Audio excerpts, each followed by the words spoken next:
Assalamualaikum sahabat-sahabat sekalian. Selamat datang di channel Misteri Tejo. Hari ini saya akan membawakan sebuah kisah nyata yang begitu kelam, menegangkan, sekaligus memilukan.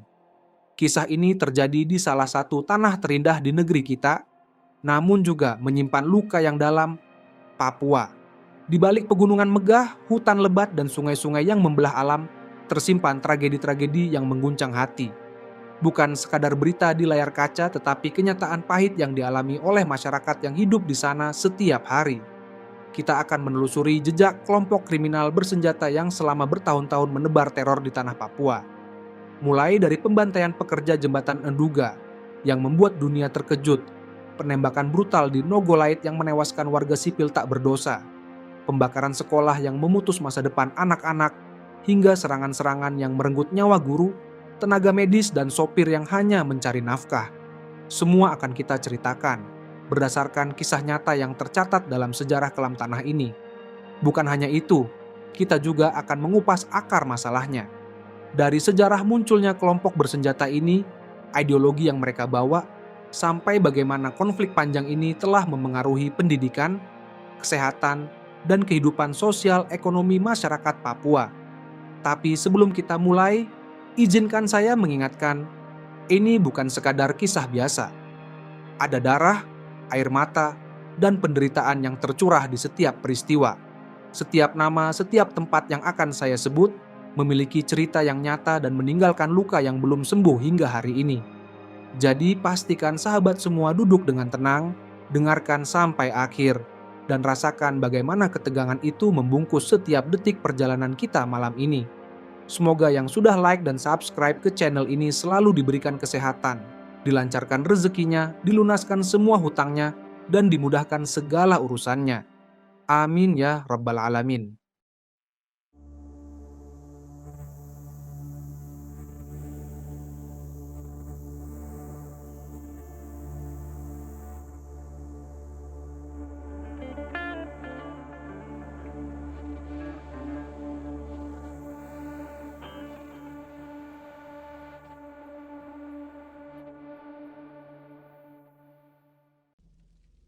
Udara di lembah itu terasa dingin dan lembab. Angin yang turun dari puncak pegunungan membawa aroma tanah basah bercampur dedaunan hutan. Matahari mulai condong ke barat, memantulkan cahaya keemasan di permukaan sungai yang mengalir tenang di bawah jembatan setengah jadi. Di kejauhan, suara palu yang menghantam besi berpadu dengan denting baja yang diseret para pekerja. Suara-suara itu adalah tanda kehidupan di tengah heningnya hutan lebat Papua. Jalan Trans Papua yang melintasi daerah Nduga ini tidak hanya sebuah proyek infrastruktur. Bagi sebagian orang, ini adalah harapan. Jalan ini diharapkan membuka akses bagi warga dari daerah pegunungan menuju pusat-pusat perdagangan, rumah sakit, dan sekolah. Namun di balik semua itu, jalan ini juga menjadi simbol kehadiran pemerintah pusat di daerah yang selama puluhan tahun bergolak. Para pekerja yang bertugas di proyek ini datang dari berbagai wilayah Indonesia. Ada yang dari Sumatera, Jawa, Sulawesi, dan ada juga yang berasal dari tanah Papua sendiri. Mereka tinggal di kamp-kamp darurat yang dibangun tidak jauh dari lokasi pekerjaan. Tenda-tenda beratap seng berjejer di tepi sungai, dilengkapi dapur sederhana, genset untuk penerangan, dan satu ruangan kecil yang dijadikan pos komunikasi. Sore itu, aktivitas berjalan seperti biasa. Seorang mandor memeriksa daftar material, memastikan besi penopang jembatan dan kabel baja sudah lengkap untuk pemasangan esok hari. Beberapa pekerja lainnya membersihkan peralatan. Tawa kecil sesekali terdengar mencoba mengusir lelah yang mengendap di tubuh mereka setelah bekerja sejak pagi. Namun, di tengah kesibukan itu, suasana hati para pekerja sebenarnya tidak sepenuhnya tenang. Mereka sudah mendengar kabar dari beberapa warga desa sekitar bahwa kelompok bersenjata sering muncul di wilayah pegunungan ini. Beberapa hari sebelumnya, seorang pengemudi ojek menceritakan bahwa ia melihat sekelompok pria dengan senjata laras panjang melintas di jalan setapak menuju perbukitan. Warga setempat menyarankan agar para pekerja waspada dan tidak beraktivitas terlalu jauh dari kamp ketika senja mulai turun. Langit mulai berubah warna. Awan tipis memantulkan cahaya jingga dan merah muda, sementara suara burung hutan mulai terdengar lebih nyaring. Tiba-tiba, Dari arah timur, beberapa orang berjalan cepat menuruni bukit. Mereka bukan warga desa yang biasanya datang menjual sayur atau singkong.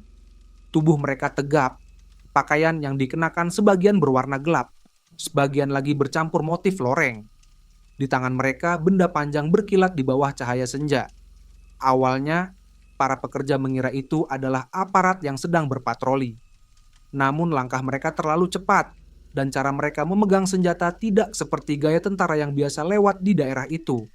Tidak ada salam, tidak ada peringatan. Yang terdengar hanya teriakan dalam bahasa daerah yang tidak semua pekerja mengerti. Dalam hitungan detik, suara letusan senjata memecah udara. Suara logam yang terjatuh bercampur dengan teriakan orang-orang yang panik. Beberapa pekerja langsung tiarap di tanah, mencari perlindungan di balik tumpukan besi. Yang lain berlari menuju tenda, berharap bisa menyelamatkan diri. Tapi jarak terlalu terbuka. Peluru-peluru itu menembus udara seperti hujan deras. Seseorang berteriak memanggil nama temannya, tapi tak ada jawaban. Di tengah kekacauan itu, seorang mandor mencoba menenangkan anak buahnya, namun suaranya tenggelam oleh deru senjata.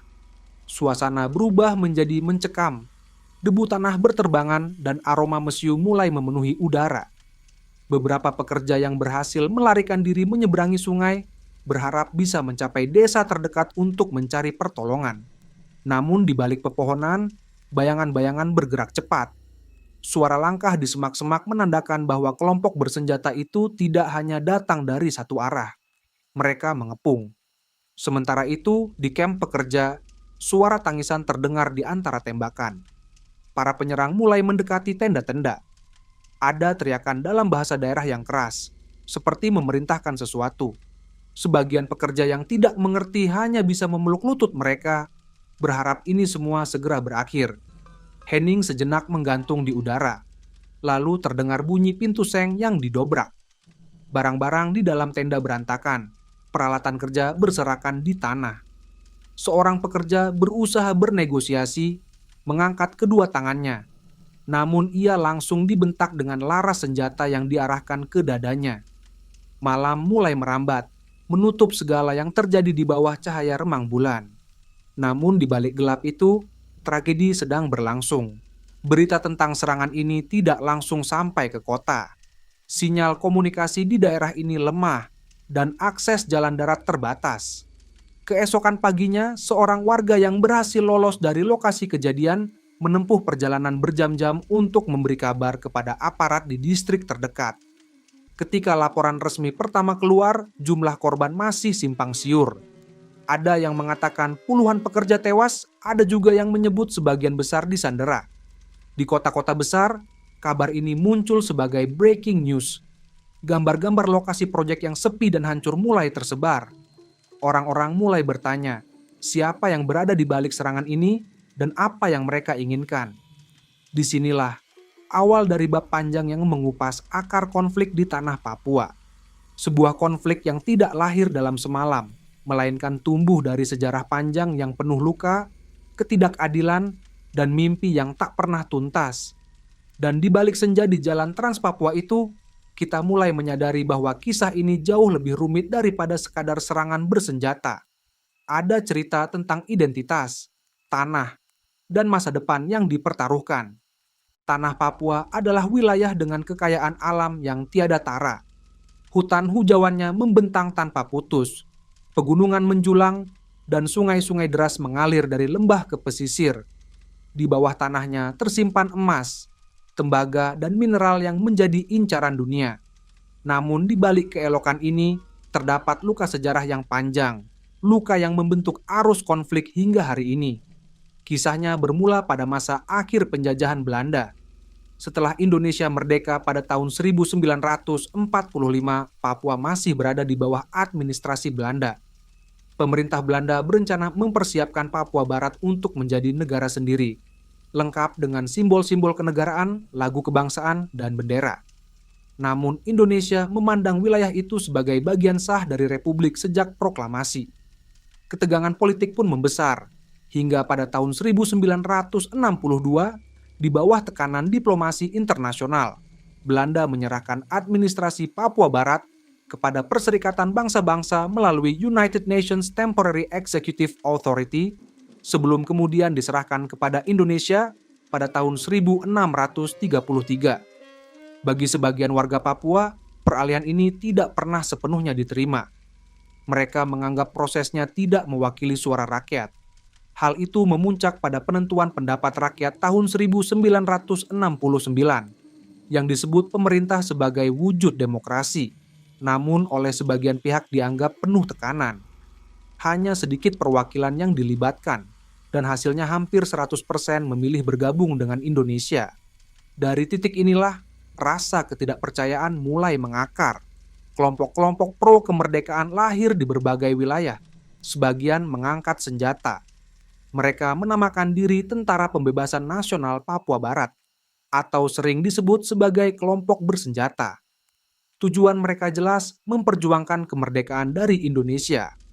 Namun perjuangan ini tidak lahir di ruang hampa.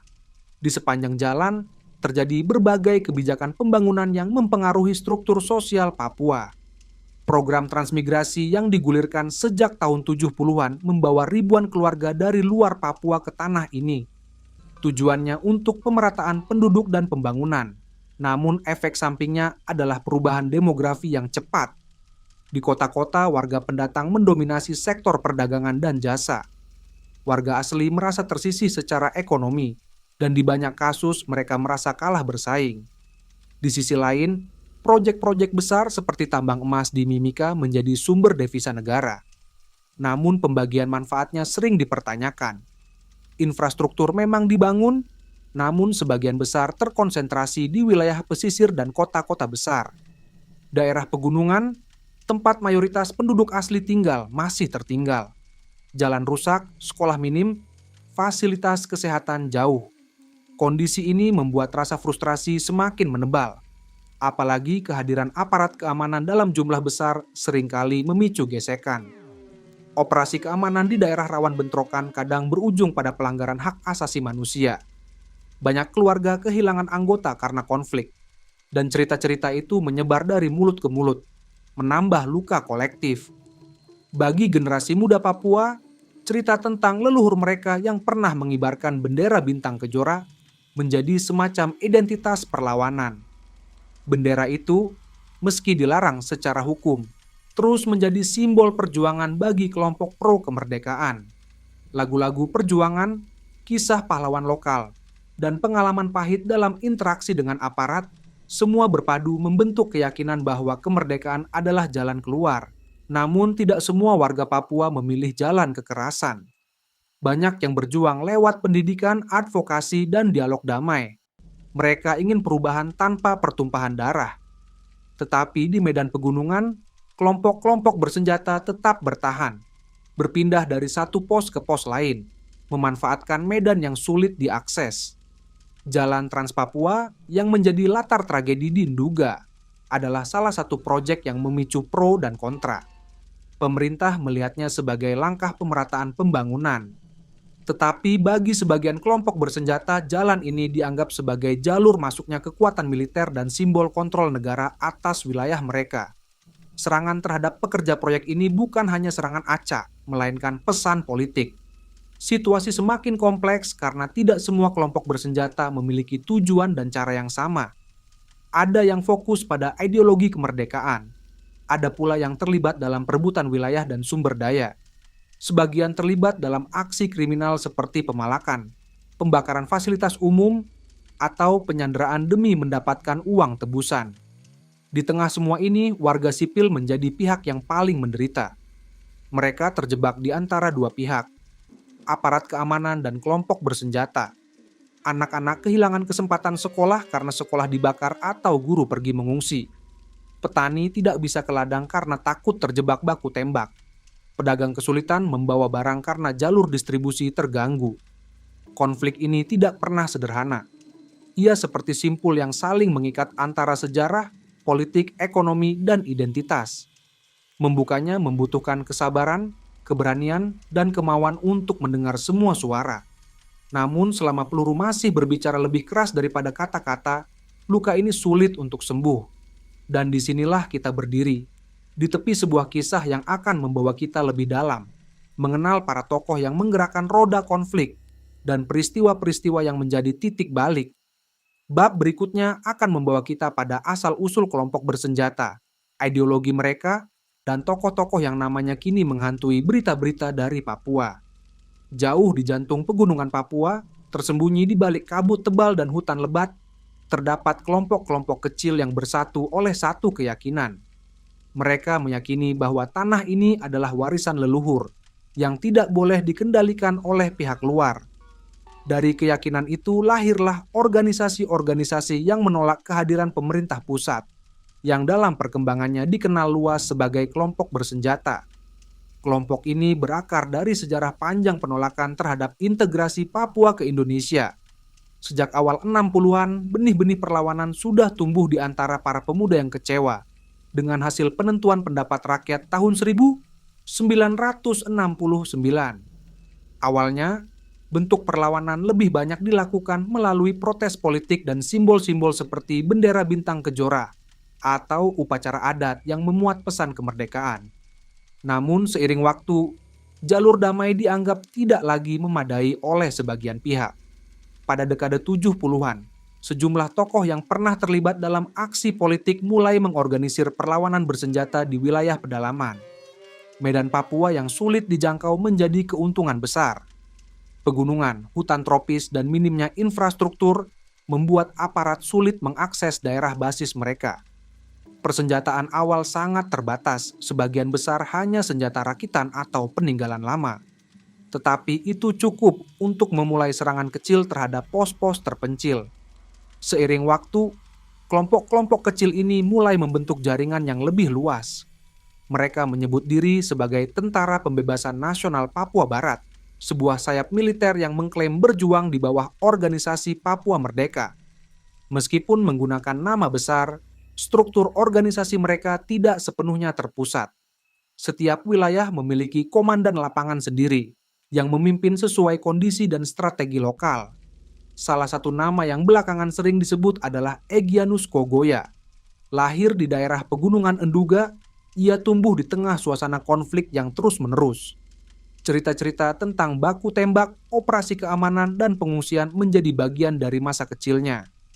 Ketika beranjak dewasa, ia bergabung dengan kelompok bersenjata setempat. Perlahan, reputasinya sebagai komandan lapangan yang berani terbentuk. Egyanus dikenal memimpin pasukan di daerah Enduga dan sekitarnya. Ia terlibat dalam sejumlah aksi besar yang mendapat perhatian nasional, termasuk penyanderaan dan serangan terhadap pekerja proyek jalan. Menurut laporan berbagai media, pasukannya memiliki kemampuan bergerak cepat di medan sulit, memanfaatkan jalur-jalur hutan yang nyaris tak terlihat. Komunikasi dilakukan melalui kurir atau radio sederhana, menghindari deteksi sinyal. Motivasi ideologis kelompok ini tidak tunggal. Ada yang murni ingin kemerdekaan penuh bagi Papua, menganggap bahwa integrasi dengan Indonesia adalah bentuk penjajahan baru. Ada juga yang menggabungkan motivasi politik dengan kepentingan ekonomi, seperti mengendalikan wilayah tambang emas tradisional atau jalur perdagangan. Beberapa laporan menyebut bahwa sebagian kelompok terlibat dalam pemalakan atau penarikan dana paksa dari perusahaan dan penduduk, yang disebut sebagai pajak perjuangan. Pemerintah pusat menganggap semua kelompok bersenjata di Papua sebagai pelaku kriminal bersenjata. Mereka menyebut aksi-aksi tersebut sebagai tindakan teror yang mengancam warga sipil dan pembangunan. Sebaliknya, kelompok bersenjata menegaskan bahwa serangan mereka adalah bagian dari perang kemerdekaan.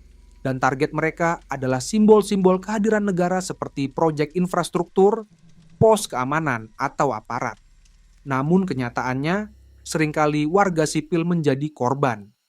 Serangan terhadap sopir truk, guru, pedagang, atau pekerja proyek telah berulang kali terjadi. Dalam logika kelompok bersenjata, pihak-pihak itu dianggap bekerja untuk atau mendukung pemerintah. Tapi bagi keluarga korban, tidak ada justifikasi yang dapat menghapus rasa kehilangan. Medan sosial politik Papua membuat konflik ini sulit diakhiri. Kepercayaan antara warga dan aparat seringkali rapuh. Setiap insiden kekerasan memperdalam jurang ketidakpercayaan itu. Sementara itu, di daerah pedalaman, kelompok bersenjata terus mendapatkan dukungan moral dari sebagian warga yang merasa pembangunan tidak memberi mereka manfaat nyata. Kehadiran Egyanus Kogoya dan para komandan lapangan lain menjadi simbol perlawanan bagi sebagian kalangan, namun juga sumber ketakutan bagi banyak warga. Aksi-aksi mereka yang terekam dalam berita menegaskan bahwa konflik ini bukan sekadar masalah politik di meja perundingan, melainkan pertarungan nyata di lapangan, di mana setiap pihak merasa memiliki legitimasi atas tanah Papua. Di tanah Papua, berita buruk sering beredar lebih cepat daripada kendaraan yang mampu menembus jalan pegunungan. Kabar tragedi yang mengguncang biasanya tiba lewat bisik-bisik di pasar, laporan singkat dari radio komunitas, atau pesan yang berhasil menembus sinyal lemah. Begitulah kabar tentang peristiwa di Nduga pada bulan Desember tahun 2018 menyebar, menandai salah satu titik paling berdarah dalam sejarah konflik Papua modern. Awal bulan itu, para pekerja proyek pembangunan jembatan di distrik Yigi, Kabupaten Nduga, sedang bersiap menyelesaikan tahap pemasangan kabel baja. Jalan Trans Papua di daerah tersebut adalah proyek strategis nasional, diharapkan membuka isolasi wilayah pedalaman. Namun proyek ini juga menjadi target amarah kelompok bersenjata yang menganggapnya sebagai simbol kontrol negara. Pada tanggal 1 Desember yang bagi kelompok pro kemerdekaan Papua adalah hari peringatan lahirnya perjuangan mereka, puluhan pekerja dilaporkan berada di kamp proyek. Mereka beristirahat setelah menyelesaikan pekerjaan. Suasana tampak biasa saja, meski sebagian pekerja sudah mendengar peringatan dari warga setempat tentang kemungkinan serangan. Sore menjelang malam, sekelompok orang bersenjata mendatangi kamp tersebut. Menurut laporan yang muncul kemudian, mereka memanggil para pekerja keluar lalu menodongkan senjata. Keesokan harinya, aparat yang datang ke lokasi menemukan pemandangan yang memilukan. Puluhan jasad tergeletak, sebagian di tepi sungai, sebagian di dalam kamp yang terbakar. Jumlah pasti korban menjadi perdebatan. Namun laporan resmi menyebut lebih dari 20 nyawa melayang. Para pelaku diyakini adalah anggota pasukan yang dipimpin oleh Egyanus Kogoya. Serangan ini memicu operasi militer besar-besaran di Nduga, yang pada gilirannya mendorong ribuan warga sipil mengungsi ke hutan dan desa-desa lain. Pengungsian besar ini meninggalkan dampak kemanusiaan yang berat. Anak-anak putus sekolah, ibu-ibu kesulitan mendapatkan makanan, dan layanan kesehatan nyaris lumpuh. Laporan dari organisasi kemanusiaan menyebut banyak pengungsi menderita sakit akibat kekurangan gizi dan akses obat-obatan. Namun di tengah penderitaan itu, konflik justru kian membara. 4 tahun kemudian, pada pertengahan Juli tahun 2022, tragedi kembali menghantam di wilayah Nduga, tepatnya di kampung Nogolait. Pagi itu, kehidupan warga desa berjalan normal. Beberapa pedagang dari luar kampung membawa barang dagangan, sopir truk dan pengangkut sayur sedang dalam perjalanan. Namun ketenangan itu pecah ketika suara tembakan meledak dari arah jalan masuk desa. Kelompok bersenjata dilaporkan menembaki warga yang sedang beraktivitas. Beberapa korban tewas di tempat, termasuk pedagang, sopir, dan warga yang kebetulan melintas. Jumlah korban mencapai belasan orang. Sama seperti tragedi Nduga sebelumnya, peristiwa di Nogolait memunculkan kepanikan massal. Warga yang selamat berlari menyelamatkan diri ke hutan, meninggalkan rumah dan harta benda mereka. Serangan di Nogolait menjadi sorotan karena menarget warga sipil yang tidak terlibat langsung dalam konflik. Laporan dari saksi mata yang berhasil lolos menyebut para pelaku datang dengan membawa senjata laras panjang, menembak secara acak, lalu menghilang ke arah perbukitan. Aparat keamanan yang tiba di lokasi hanya menemukan sisa-sisa kepanikan. Barang dagangan berserakan, kendaraan yang ditinggalkan di tengah jalan, dan rumah-rumah yang pintunya terbuka lebar. Bagi banyak orang, serangan-serangan ini menegaskan bahwa medan konflik di Papua semakin bergeser. Tidak lagi hanya menyasar pos keamanan atau simbol negara, tetapi juga menyeret warga sipil ke dalam pusaran kekerasan. Di sisi lain, kelompok bersenjata kerap mengklaim bahwa mereka menargetkan pihak-pihak yang dianggap membantu pemerintah atau aparat. Namun garis batas itu menjadi kabur, dan nyawa warga biasa seringkali menjadi taruhannya. Akibat dari dua tragedi besar ini, jalur logistik ke wilayah pedalaman Nduga terganggu parah. Harga kebutuhan pokok melonjak dan proyek pembangunan infrastruktur tertunda tanpa batas waktu. Pemerintah mencoba mengirim bantuan menggunakan pesawat kecil atau helikopter. Namun kondisi medan dan risiko keamanan membuat distribusi tidak lancar. Tragedi Nduga dan Nogolait menjadi contoh nyata bagaimana konflik bersenjata di Papua mempengaruhi semua aspek kehidupan. Infrastruktur yang seharusnya menjadi jalan keluar dari keterisolasian justru menjadi pemicu serangan. Warga sipil yang seharusnya dilindungi menjadi korban paling rentan. Dan para pelaku bersembunyi di balik hutan dan kabut, tetap sulit dijangkau oleh hukum. Di jantung pegunungan Papua, Kabupaten Intan Jaya adalah wilayah yang indah namun rawan.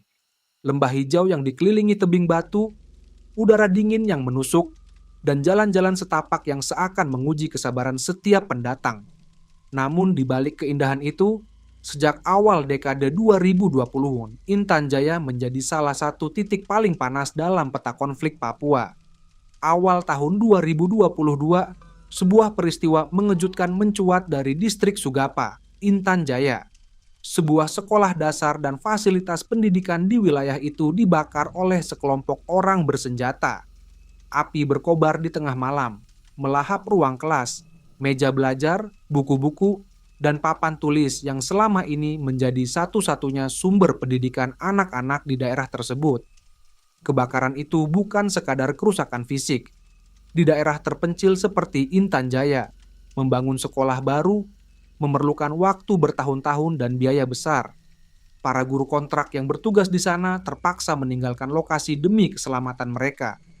Anak-anak pun kehilangan akses belajar, sementara keluarga mereka terpaksa mengungsi.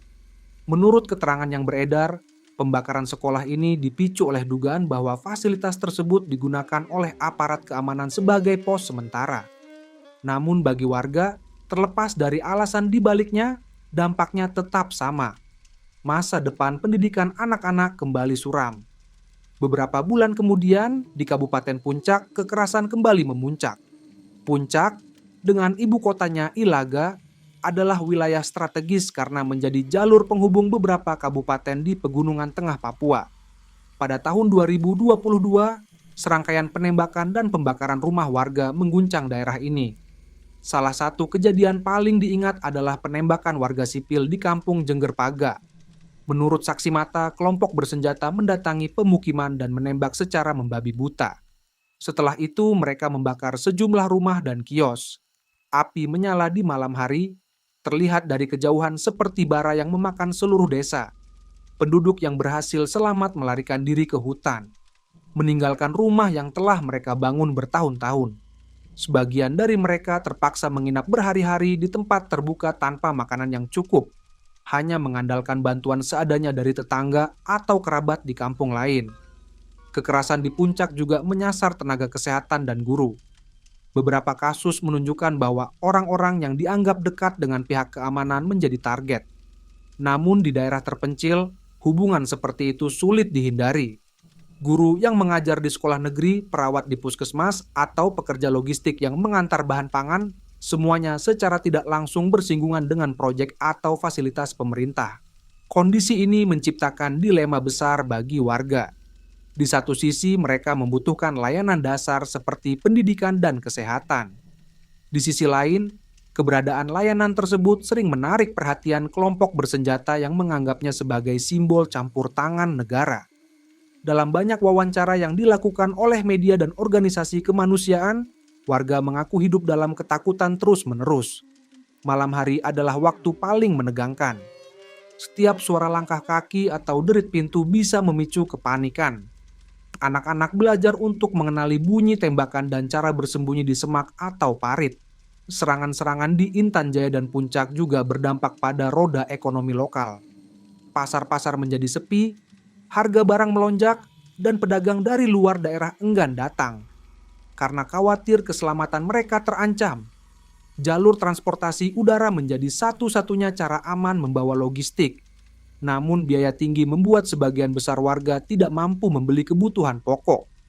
Meski aparat keamanan berusaha meningkatkan patroli dan membangun pos-pos baru, medan yang sulit dan luas wilayah yang ekstrem membuat pengawasan tidak maksimal. Kelompok bersenjata yang menguasai medan dengan baik mudah menghilang ke hutan atau pegunungan setiap kali operasi militer digelar. Bagi warga Papua di kedua daerah ini, tragedi seperti pembakaran sekolah dan penembakan massal bukan lagi berita luar biasa, melainkan bagian dari kenyataan pahit sehari-hari. Namun luka itu tidak pernah benar-benar sembuh. Setiap rumah yang terbakar, setiap sekolah yang hancur, dan setiap nyawa yang melayang menambah daftar panjang penderitaan yang diwariskan dari satu generasi ke generasi berikutnya. Yahukimo, sebuah kabupaten luas di bagian timur pegunungan Papua, adalah daerah yang dikelilingi hutan lebat dan tebing curam. Untuk mencapai pusat kotanya, Dekai, orang harus menempuh perjalanan panjang lewat udara atau jalur sungai yang berliku. Meski pemandangan di sini memukau, dengan sungai-sungai besar dan udara pegunungan yang sejuk, nama Yahukimo belakangan ini sering muncul di berita karena serangkaian aksi kekerasan yang mengguncang masyarakat. Salah satu peristiwa besar terjadi pada pertengahan tahun 2023. Hari itu, warga sedang beraktivitas seperti biasa di pasar Dekai. Suasana awalnya ramai, penjual memanggil pembeli, anak-anak berlarian, dan aroma ikan sungai tercium dari kios-kios. Namun, suasana mendadak berubah mencekam ketika sekelompok orang bersenjata masuk ke area pasar. Teriakan panik langsung pecah. Orang-orang berlarian mencari perlindungan meninggalkan dagangan mereka begitu saja. Serangan tersebut menewaskan sejumlah warga sipil dan melukai banyak lainnya. Keterangan saksi menyebutkan, kelompok penyerang menembak secara acak dan bahkan mengejar beberapa orang yang mencoba melarikan diri. Pasar yang biasanya menjadi pusat kehidupan ekonomi warga berubah menjadi medan ketakutan dalam hitungan menit. Pasca peristiwa itu, banyak warga memutuskan meninggalkan Dekai menuju kampung-kampung di pedalaman. Mereka yang bertahan hidup dalam kekhawatiran setiap hari, selalu siap melarikan diri jika suara letusan terdengar lagi. Rasa trauma begitu mendalam, terutama bagi anak-anak yang menyaksikan langsung kekerasan tersebut. Ketegangan di Yahukimo kembali memuncak pada April tahun 2025. Kali ini, serangan terjadi di jalur vital yang menghubungkan Dekai dengan distrik-distrik di pedalaman.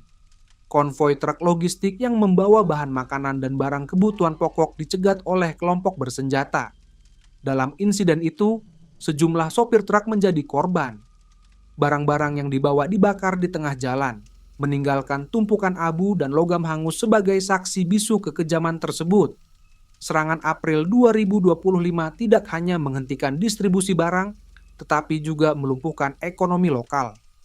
Harga beras, minyak goreng, dan bahan bakar melonjak drastis. Warga harus berjalan jauh untuk mendapatkan kebutuhan pokok, dan tidak jarang mereka terpaksa menukar hasil kebun dengan barang yang dibutuhkan. Dari investigasi awal yang dilakukan aparat, motif serangan tersebut diduga berkaitan dengan upaya kelompok bersenjata menekan pemerintah agar menarik pasukan dari wilayah itu. Namun, bagi warga, alasan apapun tidak mengubah kenyataan pahit. Mereka kehilangan mata pencaharian, tempat tinggal, dan rasa aman. Situasi ini semakin mempersulit akses layanan dasar. Guru-guru enggan bertugas di wilayah yang rawan serangan. Petugas kesehatan pun kerap menarik diri demi keselamatan. Akibatnya, anak-anak terancam putus sekolah, dan penyakit yang sebenarnya bisa diobati menjadi masalah serius karena tidak ada tenaga medis yang tersedia. Komnas Hak Asasi Manusia yang sempat mengunjungi Yahukimo mencatat bahwa trauma sosial di wilayah ini begitu dalam.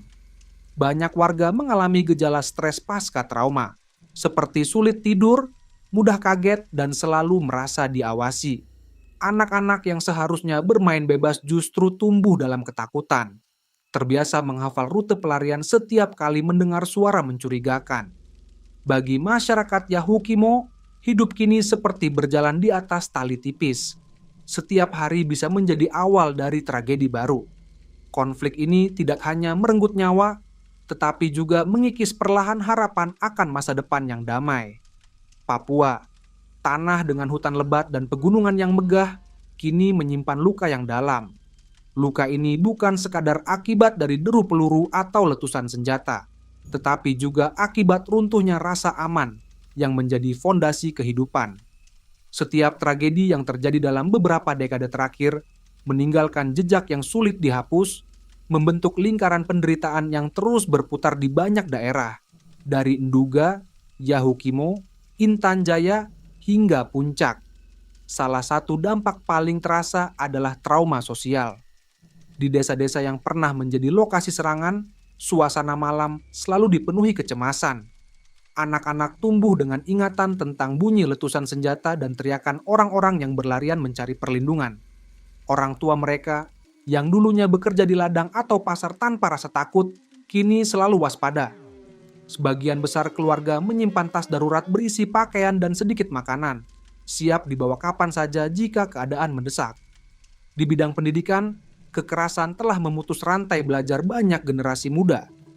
Guru-guru, baik lokal maupun pendatang, sering meninggalkan tugas karena ancaman serangan. Beberapa sekolah terbakar, bukan hanya meruntuhkan bangunan fisik tetapi juga menghancurkan semangat belajar. Di Nduga, ada desa yang anak-anaknya tidak menerima pelajaran formal selama bertahun-tahun. Mereka tumbuh tanpa kemampuan membaca dan menulis, padahal potensi mereka besar jika diberi kesempatan. Kesehatan masyarakat juga terdampak parah. Puskesmas di daerah rawan sering kosong tanpa tenaga medis. Obat-obatan sulit masuk karena jalur distribusi diblokade atau menjadi sasaran serangan.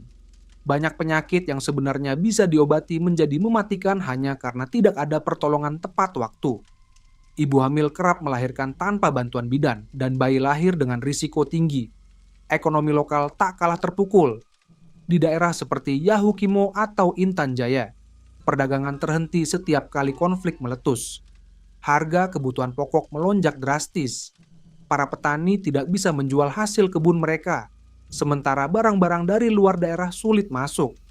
Akibatnya, masyarakat kembali ke pola hidup subsisten, mengandalkan hasil kebun untuk bertahan hidup, tanpa akses ke kebutuhan lain seperti pakaian atau peralatan. Semua ini berakar dari masalah yang kompleks. Sejarah panjang ketimpangan pembangunan, kebijakan transmigrasi di masa lalu, dan lemahnya komunikasi antara pemerintah pusat dengan masyarakat lokal, menciptakan jurang ketidakpercayaan. Kelompok bersenjata memanfaatkan celah ini untuk menggalang dukungan dengan membawa narasi perjuangan kemerdekaan. Namun, di balik semua itu, warga sipil lah yang menjadi korban paling besar. Komnas Hak Asasi Manusia telah melakukan berbagai investigasi, mendengar kesaksian langsung dari korban dan keluarga mereka. Dari semua cerita yang terkumpul, satu benang merah terlihat jelas. Warga hanya menginginkan hidup damai, bisa bekerja, bersekolah, dan merawat keluarga tanpa rasa takut. Mereka tidak ingin terjebak di tengah konflik bersenjata yang tidak pernah mereka pilih. Luka sosial dan ekonomi ini tidak akan sembuh hanya dengan mengirim lebih banyak pasukan atau melakukan operasi keamanan. Diperlukan pendekatan yang menyentuh hati masyarakat, membangun kepercayaan, serta memastikan pemerataan pembangunan. Pendidikan dan kesehatan harus menjadi prioritas, karena tanpa itu, generasi berikutnya akan tumbuh dalam lingkaran ketakutan yang sama. Di tengah semua kesedihan ini, ada secercah harapan dari kisah-kisah kecil. Misalnya, beberapa guru tetap mengajar anak-anak di hutan dengan papan tulis seadanya, atau tenaga kesehatan yang berjalan kaki berhari-hari untuk membawa obat ke desa terpencil. Upaya kecil ini menunjukkan bahwa kemanusiaan belum hilang, dan masih ada orang-orang yang berjuang untuk masa depan Papua yang lebih baik. Bagi kita yang mendengar kisah ini, ada pesan moral yang tak bisa diabaikan. Kekerasan hanya akan melahirkan kekerasan baru. Perdamaian harus dibangun dengan keberanian, kesabaran, dan kesediaan untuk saling memahami. Papua bukan hanya tentang konflik, tetapi juga tentang manusia-manusia tangguh yang layak mendapatkan kehidupan yang damai dan sejahtera. Di ujung semua cerita ini, kita dihadapkan pada sebuah kenyataan pahit. Papua adalah tanah yang kaya, indah, dan penuh harapan. Namun selama bertahun-tahun menjadi panggung penderitaan yang seakan tak berujung. Kita telah mendengar tentang penembakan, pembakaran, dan kekerasan yang mengoyak hati. Kita telah menyaksikan bagaimana anak-anak kehilangan sekolah mereka, bagaimana keluarga kehilangan orang yang mereka cintai, dan bagaimana masyarakat kehilangan rasa aman yang seharusnya menjadi hak setiap manusia. Namun, dari balik semua luka, ada suara-suara kecil yang memanggil kita untuk tidak menyerah. Ada guru yang tetap mengajar meski hanya di bawah pohon rindang. Ada tenaga medis yang berjuang membawa obat melewati jalur berbahaya. Ada tokoh masyarakat yang mencoba menjadi jembatan antara pihak-pihak yang berselisih. Mereka adalah bukti bahwa harapan itu masih ada, meski rapuh dan nyaris padam. Tugas kita bukan hanya mengingat tragedi-tragedi ini, tetapi juga memastikan agar cerita-cerita seperti ini tidak terulang lagi. Papua membutuhkan lebih dari sekadar perhatian sesaat. Ia membutuhkan keadilan yang nyata, pembangunan yang merata, dan dialog yang tulus. Semua pihak harus berani duduk bersama, meninggalkan ego, dan mendahulukan kemanusiaan di atas segalanya. Kita harus mengakui bahwa jalan menuju perdamaian tidak akan mudah. Akan ada rintangan, akan ada perbedaan pendapat, bahkan mungkin ada luka baru yang terbuka. Tapi jika kita percaya bahwa setiap nyawa itu berharga, maka tidak ada pilihan lain selain memperjuangkan jalan damai. Bagi mereka yang tinggal di luar Papua, mungkin kisah ini terasa jauh. Namun, ingatlah, setiap tragedi di tanah itu adalah bagian dari cerita besar bangsa ini. Dan jika satu bagian dari tubuh bangsa terluka, maka seluruhnya ikut merasakan. Mari kita hentikan lingkaran kekerasan ini. Mari kita bantu agar anak-anak Papua bisa tumbuh dengan buku di tangan, bukan dengan ketakutan di hati. Mari kita ciptakan masa depan di mana tanah ini dikenal bukan karena konflik, tetapi karena damai, kemakmuran, dan senyum anak-anaknya. Papua adalah bagian dari kita, dan masa depannya adalah tanggung jawab kita bersama. Semoga suatu hari nanti kita tidak lagi bercerita tentang luka, tetapi tentang kebahagiaan yang tumbuh di tanah ini. Sahabat-sahabat sekalian, itulah kisah nyata tentang tragedi-tragedi keji yang dilakukan oleh kelompok kriminal bersenjata di Papua. Kisah yang bukan hanya menggoreskan luka di hati keluarga korban, tetapi juga menjadi catatan kelam dalam sejarah bangsa kita. Dari cerita ini kita belajar bahwa kekerasan tidak pernah menjadi jalan keluar. Setiap peluru yang dilepaskan, setiap bangunan yang dibakar, dan setiap nyawa yang direnggut hanya akan meninggalkan duka yang sulit dihapus. Semoga dari peristiwa ini, kita semua bisa mengambil hikmah bahwa persatuan, saling menghargai, dan mencari jalan damai jauh lebih berharga daripada pertumpahan darah. Papua adalah bagian dari kita, dan kedamaian di tanah itu adalah tanggung jawab kita bersama. Terima kasih sudah menonton sampai akhir. Jangan lupa untuk like, share, dan subscribe, agar cerita-cerita nyata seperti ini bisa terus saya hadirkan untuk kita semua. Semoga sahabat semua selalu diberikan kesehatan, dilancarkan rezekinya, dan dijauhkan dari segala mara bahaya. Sampai jumpa di kisah nyata berikutnya.